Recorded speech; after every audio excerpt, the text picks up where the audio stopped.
Alors déjà, il faut partir du terme holistique. En fait, c'est un terme qui est utilisé pour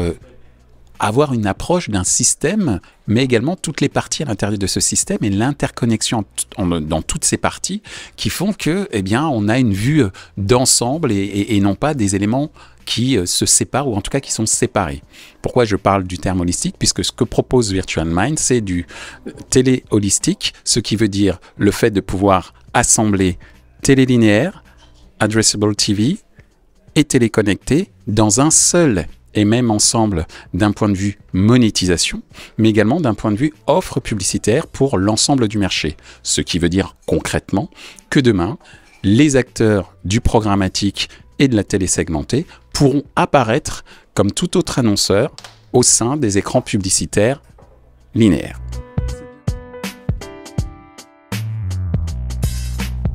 En fait, la technologie Virtual Minds est agnostique, c'est-à-dire qu'elle peut aussi bien se connecter à un outil de planning télé classique comme Popcorn, ou même être utilisée depuis un DSP pour optimiser les campagnes publicitaires linéaires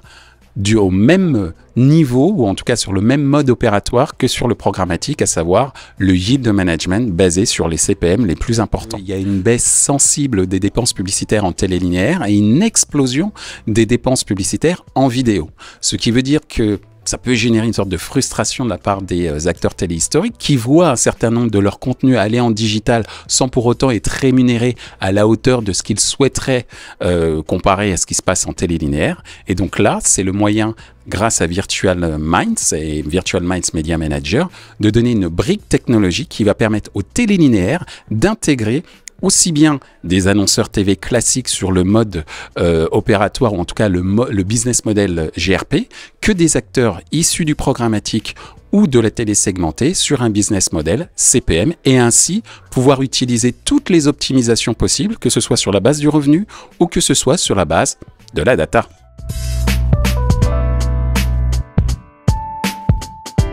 Virtual Minds va pouvoir être branché à différentes sources de données pour optimiser les campagnes publicitaires. Ces données peuvent être des données émanant des telcos, notamment des telcos dans le domaine de l'IPTV. Ça peut être des données issues de médiamétrie, mais également tout type d'autres données, comme la first party data d'un broadcaster, ou même des acteurs comme Kantar ou d'autres, qui permettront aux broadcasters, aux diffuseurs, de pouvoir trouver un levier de différenciation par rapport à la concurrence en termes d'offres publicitaires extrêmement précis en termes de livraison des campagnes.